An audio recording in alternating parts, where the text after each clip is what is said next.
ಪರಿಷತ್ ಸದಸ್ಯ ಸ್ಥಾನಕ್ಕೆ ಬಿಜೆಪಿ ಪಕ್ಷದ ಅಭ್ಯರ್ಥಿಯಾಗಿ ಸ್ಪರ್ಧಿಸಿದ್ದ ಆರ್ ರಘು ಕೌಟಲ್ಯ ಅವರು ಹೆಚ್ಚಿನ ಮತಗಳನ್ನು ಪಡೆದು ವಿಧಾನ ಪರಿಷತ್ ಸದಸ್ಯರಾಗಿ ಆಯ್ಕೆಯಾಗಿದ್ದು, ಮಡಿವಾಳ ಸಮಾಜದ ಏಕೈಕ ಪ್ರತಿನಿಧಿಯಾಗಿ ವಿಧಾನ ಪರಿಷತ್ ಪ್ರವೇಶಿಸಿರುವುದು ಸಮಾಜದ ಇತಿಹಾಸದಲ್ಲಿ ಮಹತ್ವದ ಸಾಧನೆಯಾಗಿದೆ. ಈ ಹಿನ್ನೆಲೆಯಲ್ಲಿ ರಾಯಚೂರು ನಗರದ ಚಂದ್ರಮೌಳೇಶ್ವರ ವೃತ್ತದಲ್ಲಿ ಮಡಿವಾಳ ಯುವ ಘಟಕ ಹಾಗೂ ಬಿಜೆಪಿ ಒಬಿಸಿ ಮೋರ್ಚಾ ನಗರ ಘಟಕದ ವತಿಯಿಂದ ಅದ್ದೂರಿ ಸಂಭ್ರಮಾಚರಣೆ ನಡೆಸಲಾಯಿತು. ಕಾರ್ಯಕರ್ತರು ಪಟಾಕಿ ಸಿಡಿಸಿ, ಸಿಹಿ ಹಂಚಿ, ಘೋಷಣೆಗಳನ್ನು ಕೂಗಿ ಸಂತಸ ವ್ಯಕ್ತಪಡಿಸಿದರು. ಅದಲ್ಲದೆ ಪರಸ್ಪರ ಅಭಿನಂದನೆಗಳನ್ನು ಸಲ್ಲಿಸಿ ಈ ಐತಿಹಾಸಿಕ ಕ್ಷಣವನ್ನು ಸಂಭ್ರಮದಿಂದ ಆಚರಿಸಿದರು. ಈ ಸಂದರ್ಭದಲ್ಲಿ ಮಾತನಾಡಿದ ಹಿಂದುಳಿದ ಜಾತಿಗಳ ಒಕ್ಕೂಟದ ಜಿಲ್ಲಾ ಅಧ್ಯಕ್ಷರಾದ ಜಿ ವೆಂಕಟೇಶ ಮಡಿವಾಳ ಅವರು, ಮಡಿವಾಳ ಸಮಾಜದ ವ್ಯಕ್ತಿಗೆ ಬಿಜೆಪಿ ಪಕ್ಷ ಅವಕಾಶ ಕಲ್ಪಿಸಿ ವಿಧಾನ ಪರಿಷತ್ ಸದಸ್ಯರನ್ನಾಗಿ ಆಯ್ಕೆ ಆಗುವಂತೆ ಮಾಡಿದ ಪಕ್ಷದ ರಾಷ್ಟ್ರೀಯ ಹಾಗೂ ರಾಜ್ಯ ನಾಯಕತ್ವಕ್ಕೆ ಹೃತ್ಪೂರ್ವಕ ಧನ್ಯವಾದಗಳನ್ನು ಸಲ್ಲಿಸಿದರು. ಇದೇ ವೇಳೆ ಆರ್ ರಘು ಕೌಟಲ್ಯ ಅವರ ಆಯ್ಕೆಯಿಂದ ರಾಜ್ಯಾದ್ಯಂತ ಮಡಿವಾಳ ಸಮುದಾಯದಲ್ಲಿ ಹರ್ಷದ ವಾತಾವರಣ ನಿರ್ಮಾಣವಾಗಿದ್ದು, ಮುಂದಿನ ದಿನಗಳಲ್ಲಿ ಸಮಾಜದ ಅಭಿವೃದ್ಧಿಗೆ ಇನ್ನಷ್ಟು ಒತ್ತು ನೀಡುವಂತೆ ಆಗ್ರಹಿಸಿದರು. ಈ ಸಂದರ್ಭದಲ್ಲಿ ಜಿಲ್ಲಾ ಹಿಂದುಳಿದ ಜಾತಿಗಳ ಒಕ್ಕೂಟದ ಜಿಲ್ಲಾ ಅಧ್ಯಕ್ಷರಾದ ಜಿ ವೆಂಕಟೇಶ ಮಡಿವಾಳ, ಬಿಜೆಪಿ ಒಬಿಸಿ ನಗರ ಘಟಕ ಅಧ್ಯಕ್ಷರಾದ ಯು ಆಂಜನೇಯ, ಮಡಿವಾಳ ಸಮಾಜದ ಮಾಜಿ ಅಧ್ಯಕ್ಷರಾದ ಬಿ ವಿರೂಪಾಕ್ಷಪ್ಪ, ಗುಂಡಪ್ಪ ಹಾಗೂ ರಾಘವೇಂದ್ರ, ಬಜರಪ್ಪ, ಮಹೇಶ್ ಡಿ, ಮಹಾದೇವ್, ಹುಲಿಗಪ್ಪ, ಶಂಕರ್, ಈರೇಶ್, ಜಂಬುಲಪ್ಪ, ನರಸಪ್ಪ, ರಘು ಕೆ, ಕುಮಾರ್, ವೆಂಕಟೇಶ್, ಶರಣು, ಪ್ರಾಣೇಶ್, ನರೇಶ್ ಸೇರಿದಂತೆ ಮಡಿವಾಳ ಸಮಾಜದ ಮಡಿವಾಳ ಸಮಾಜವನ್ನು ಗುರುತಿಸಿ ಬಿಜೆಪಿ ಪಕ್ಷವು ನಮ್ಮ ಹಿಂದುಳಿದ ವರ್ಗದ ರಾಜ್ಯಾಧ್ಯಕ್ಷರಾಗಿರುವ ರಘು ಕೌಟಲ್ಯ ಅವರಿಗೆ ವಿಧಾನ ಪರಿಷತ್ ಟಿಕೆಟ್ ಕೊಟ್ಟು ಅವ್ರನ್ನ ವಿಜಯಗಳಿಸಿರುವಂಥ ಎಲ್ಲ ಶಾಸಕರಿಗೂ ಬಿಜೆಪಿ ಶಾಸಕರಿಗೂ ಹೃದಯಪೂರ್ವಕ ಧನ್ಯವಾದಗಳು. ನಮ್ಮ ಮಡಿವಾಳ ಸಮಾಜ ವತಿಯಿಂದ ನಮ್ಮ ಸಣ್ಣ ಜಾತಿ ಸಮಾಜವನ್ನು ಗುರುತಿಸಿ ಇವತ್ತು ಬಿಜೆಪಿ ಪಕ್ಷವು ಅವರಿಗೆ ಒಂದು ಟಿಕೆಟ್ ಕೊಟ್ಟು ಗೆಲ್ಲಿಸಿರುವುದಕ್ಕಾಗಿ ಎಲ್ಲರಿಗೂ ಹೃದಯಪೂರ್ವಕ ಧನ್ಯವಾದಗಳು. ನಮ್ಮ ಜಿಲ್ಲಾ ಮಡಿವಾಳ ಸಮಾಜ, ಜಿಲ್ಲಾ ಮಡಿವಾಳ ಯುವ ಘಟಕ, ಹಿಂದುಳಿದ ಜಾತಿಗಳ ಒಕ್ಕೂಟಗಳಿಂದ ಅವರಿಗೆ ಬಿಜೆಪಿ ಪಕ್ಷಕ್ಕೆ ಹೃದಯಪೂರ್ವಕ ಧನ್ಯವಾದಗಳು. ಆ ಭರವಸೆಯನ್ನ ಇಮ್ಮಡಿಗೊಳಿಸುವಂತ ನಿಟ್ಟಿನಲ್ಲಿ ಜಿಲ್ಲೆಯ ಹಿರಿಯ ಕಾಂಗ್ರೆಸ್ ನಾಯಕ ಹಾಗೂ ಮಾಜಿ ಸಚಿವ ಎನ್ಎಸ್ ಬೋಸರಾಜ್ ಅವರಿಗೆ ಮುಖ್ಯಮಂತ್ರಿ ಡಿಕೆ ಶಿವಕುಮಾರ್ ಅವರ ಸಚಿವ ಸಂಪುಟದಲ್ಲಿ 2ನೇ ಬಾರಿಗೆ ಸಚಿವ ಸ್ಥಾನ ನೀಡುವ ಮೂಲಕ ಜಿಲ್ಲೆಯ ಅಭಿವೃದ್ಧಿಗೆ ಸಹಕರಿಸಬೇಕೆಂದು ಕಾಂಗ್ರೆಸ್ ಪಕ್ಷದ ಮಾದಿಗ ಸಮಾಜದ ಸರ್ವ ಮುಖಂಡರ ಪರವಾಗಿ ಮಹಾನಗರ ಪಾಲಿಕೆ ಮಾಜಿ ಸದಸ್ಯ ಜಯಣ್ಣ ಒತ್ತಾಯಿಸಿದರು. ನಗರದ ಖಾಸಗಿ ಹೋಟೆಲ್ನಲ್ಲಿ ಕಾಂಗ್ರೆಸ್ ಪಕ್ಷದ ಜಿಲ್ಲೆಯ ಮಾದಿಗ ಸಮಾಜದ ಮುಖಂಡರೊಂದಿಗೆ ಪತ್ರಿಕಾಗೋಷ್ಠಿಯಲ್ಲಿ ನಡೆಸಿ ಮಾತನಾಡುತ್ತಾ, ಕಾಂಗ್ರೆಸ್ ಹೈಕಮಾಂಡ್ ಜಿಲ್ಲೆಗೆ ಮೊದಲು ಪ್ರತಿನಿಧ್ಯ ನೀಡಬೇಕು. ಜಿಲ್ಲೆಯ ಹಿರಿಯ ಹಾಗೂ ಜಿಲ್ಲೆಯ ಅಭಿವೃದ್ಧಿಗೆ ಸದಾ ಶ್ರಮಿಸುತ್ತಿರುವ ಜಿಲ್ಲೆಯ ಕಾಂಗ್ರೆಸ್ ಮುಖಂಡ ಎನ್ಎಸ್ ಬೋಸರಾಜ್ ಅವರಿಗೆ ಸಚಿವ ಸ್ಥಾನ ನೀಡಬೇಕೆಂದು ಒತ್ತಾಯಿಸಿದರು. ಕಳೆದ 3 ವರ್ಷದ ಅಧಿಕಾರ ಅವಧಿಯಲ್ಲಿ ಬೋಸರಾಜ್ ಅವರು ನಗರ ಸೇರಿದಂತೆ ಜಿಲ್ಲೆಯಲ್ಲಿ ಸಾಕಷ್ಟು ಅಭಿವೃದ್ಧಿ ಕಾರ್ಯಗಳನ್ನು ಮಾಡಿದ್ದಾರೆ. ಇವರೊಂದಿಗೆ ಜಿಲ್ಲಾ ಉಸ್ತುವಾರಿ ಸಚಿವರಾದ ಡಾಕ್ಟರ್ ಶರಣಪ್ರಕಾಶ್ ಪಾಟೀಲ್ ಸಹ ಮಾಡಿದ್ದಾರೆ. ನಗರದ ಮಾವಿನಕೆರೆ ಅಭಿವೃದ್ಧಿ, ನಗರದ ರಸ್ತೆಗಳ ದುರಸ್ತಿ, ನಗರಸಭೆಯನ್ನು ಮೇಲ್ದರ್ಜೆಗೇರಿಸಿ ಮಹಾನಗರ ಪಾಲಿಕೆ ಮಾಡಿದ್ದಾರೆ. ನೆನೆಗುದ್ದಿಗೆ ಬಿದ್ದಿದ್ದ ವಿಮಾನ ನಿಲ್ದಾಣ ಕಾಮಗಾರಿ ಆರಂಭಿಸಿದ್ದಾರೆ.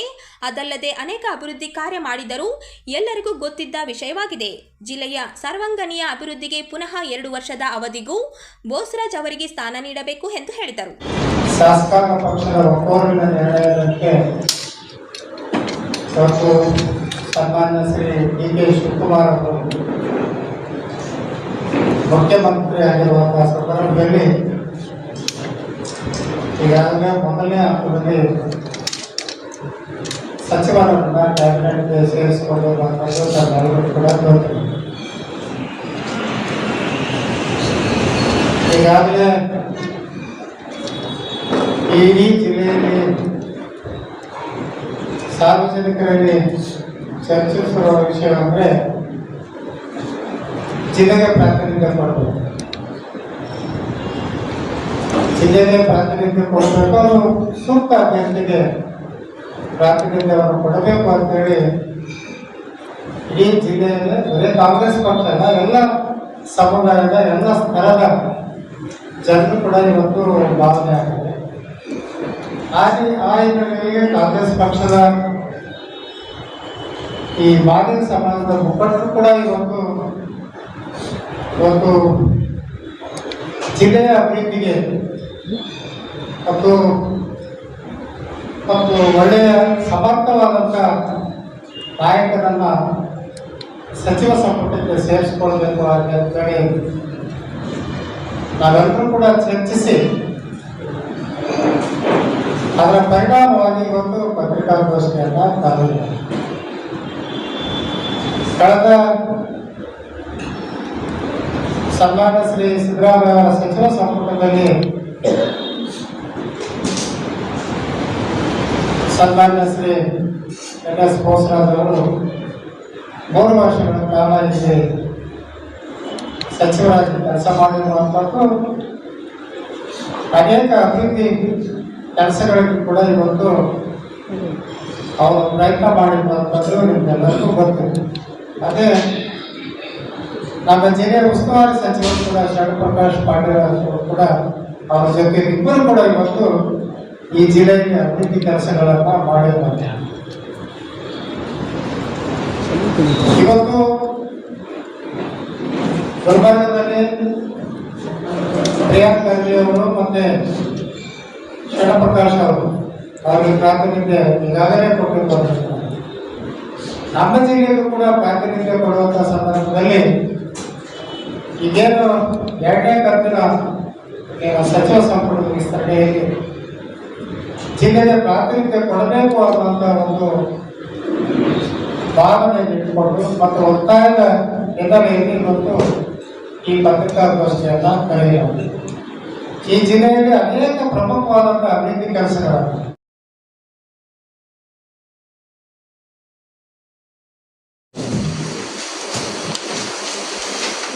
ಬೀಡಾಡಿ ಮತ್ತು ಹೊರಹಳ್ಳಿ ಹೋಬಳಿಯ ಅತ್ಯಂತ ಫಲವತ್ತಾದ ರೈತರ 9,600 ಎಕರೆ ಕೃಷಿ ಭೂಮಿಯನ್ನು ಬಲವಂತವಾಗಿ ವಶಪಡಿಸಿಕೊಳ್ಳುತ್ತಿರುವ ಹಾಗೂ ಮುಂದಿನ ತಿಂಗಳು ಬೃಹತ್ ಪ್ರಮಾಣದಲ್ಲಿ ಭೂ ಸ್ವಾಧೀನ ವಿಸ್ತರಿಸಲು ಹೊರಟಿರುವ ಸರ್ಕಾರದ ರೈತರ ವಿರೋಧಿ ನೀತಿಯನ್ನು ತಕ್ಷಣವೇ ಕೈಬಿಡುವಂತೆ ಒತ್ತಾಯಿಸಿ ರೈತರು ನಿರಂತರ ಹೋರಾಟ ಮಾಡುತ್ತಿದ್ದಾರೆ.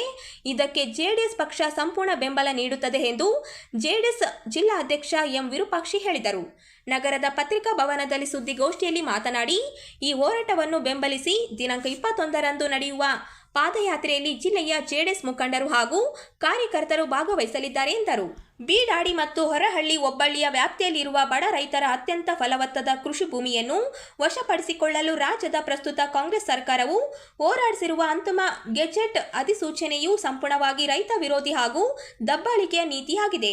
ಪ್ರಸ್ತುತ ಸರ್ಕಾರವು ಜಾರಿಗೆ ತರುತ್ತಿರುವ ಈ ಯೋಜನೆಯು ಸಾರ್ವಜನಿಕ ಹಿತಾಸಕ್ತಿಯ ಮುಖವಾಡ ಬರೆದಿದ್ದು, ಇದರ ಹಿಂದೆ ಬೃಹತ್ ರಿಯಲ್ ಎಸ್ಟೇಟ್ ದಂಧೆ ನಡೆದಿದೆ.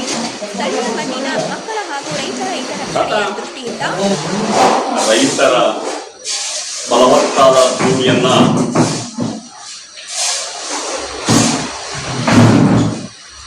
ವಶಪಡಿಸಿಕೊಳ್ತಕ್ಕಂಥದ್ದು ರೈತರಿಗೆ ಮಾರಣವಾದಂತಹ ಶಾಸನಗಳನ್ನು ತರುತ್ತಾ ಬಿಡದಿ ಹಾರೋಹಳ್ಳಿ ಹೋಬಳಿಗಳಲ್ಲಿ ಸುಮಾರು 18ರಿಂದ 19 ಹಳ್ಳಿಗಳ ಜನರ ಒಟ್ಟು ವಿಸ್ತೀರ್ಣ 9,600 ಎಕರೆ ಫಲವತ್ತಾದ ಭೂಮಿ. ಇದು ಸುಮಾರು ಒಂದು 2-3 ದಿನಗಳಿಂದ ನಾನು ಟಿವಿಗಳಲ್ಲಿ ಗಮನಿಸ್ತಕ್ಕಂಥದ್ದನ್ನು ನೋಡ್ತಾ ಇದ್ದೀವಿ. ಹಾರೋಹಳ್ಳಿ, ಬಿಡದಿ ಆ ಭಾಗದಲ್ಲಿರ್ತಕ್ಕಂಥ ಫಲವತ್ತಾದ ಭೂಮಿ ಎಷ್ಟು ಫಲವತ್ತವಾಗಿದೆ ಅಂತಂದ್ರೆ ಆ ನೋಡ್ಲಿಕ್ಕೆ ಕಣ್ಣಿಗೆ ಒಂದು ರಮ್ಯವಾದಂತ ನೋಟವನ್ನು ಕಾಣ್ತಕ್ಕಂಥದ್ದನ್ನು ನೋಡ್ತಾ ಇದ್ವಿ. ಅಲ್ಲಿ ಹೈನುಗಾರಿಕೆ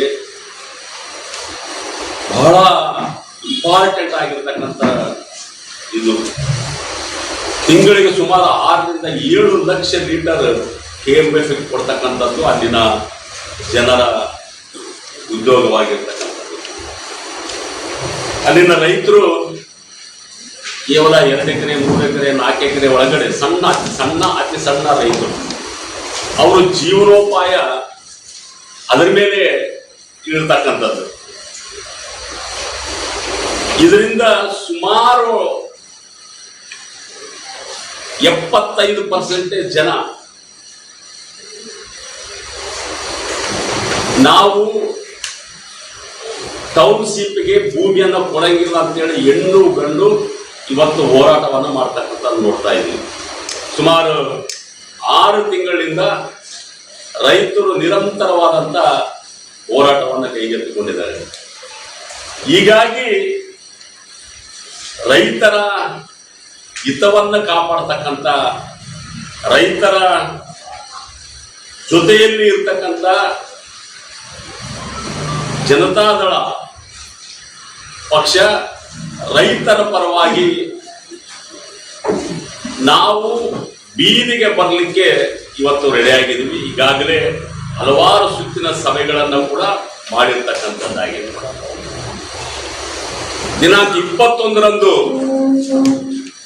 ನಿಖಿಲ್ ಕುಮಾರಸ್ವಾಮಿ ಮತ್ತು ರೈತ ಸಂಘಟನೆಗಳ ನೇತೃತ್ವದಲ್ಲಿ ನಮ್ಮ ಭೂಮಿ ನಮ್ಮ ಹಕ್ಕು, ನಾವು ಸತ್ರ ಕೂಡ ನಮ್ಮ ಭೂಮಿಯನ್ನ ಟೌನ್ಶಿಪ್ಗೆ ಕೊಡಂಗಿಲ್ಲ, ನೀವು ಕೊಡ್ತಕ್ಕಂತ ಹಣ ಯಾವುದೋ ಮದುವೆ ಮಾಡಿದ ತಕ್ಷಣ ಮುಗಿದ್ರೆ ನಮ್ಮ ಬದುಕನ್ನ ಯಾರು ಸುಧಾರಣೆ ಆಗ್ತದ ಅಂತಕ್ಕಂಥ ನಿಟ್ಟಿನಲ್ಲಿ ಇವತ್ತು ಮಹಿಳೆಯರು ರೈತರು ಇವತ್ತು ನಾವು ಬೀದಿಗೆ ಬಂದು ಹೋರಾಟ ಮಾಡತಕ್ಕಂಥದ್ದು ನೋಡ್ತಾ ಇದ್ದೀವಿ.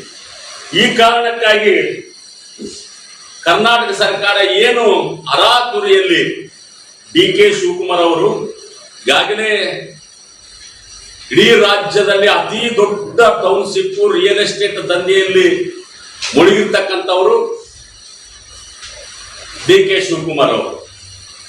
ಅವ್ರಿಗೆ ಗೊತ್ತಿದೆ ಅಲ್ಲಿ ರಿಯಲ್ ಎಸ್ಟೇಟ್ ಟೌನ್ಶಿಪ್ ಮಾಡಿದ್ರೆ ಎಷ್ಟು ಲಾಭ ಬರ್ತದೆ ಅಂತಕ್ಕಂಥ ಗೊತ್ತಿದೆ. ಆ ನಿಟ್ಟಿನಲ್ಲಿ ಸುಮಾರು ರೈತರನ್ನ ಒಕ್ಕಲೆಬ್ಬಿಸ್ತಕ್ಕಂಥ ನಿಟ್ಟಿನಲ್ಲಿ ಈಗಾಗಲೇ ಆರ್ಡಿನೆನ್ಸ್ ಅನ್ನ ಪಾಸ್ ಮಾಡಿದ್ದಾರೆ, ಅಧಿಸೂಚನೆಯನ್ನ ಪಾಸ್ ಮಾಡಿರ್ತಕ್ಕಂಥದ್ದು ನೋಡ್ತಾ ಇದ್ದೀವಿ.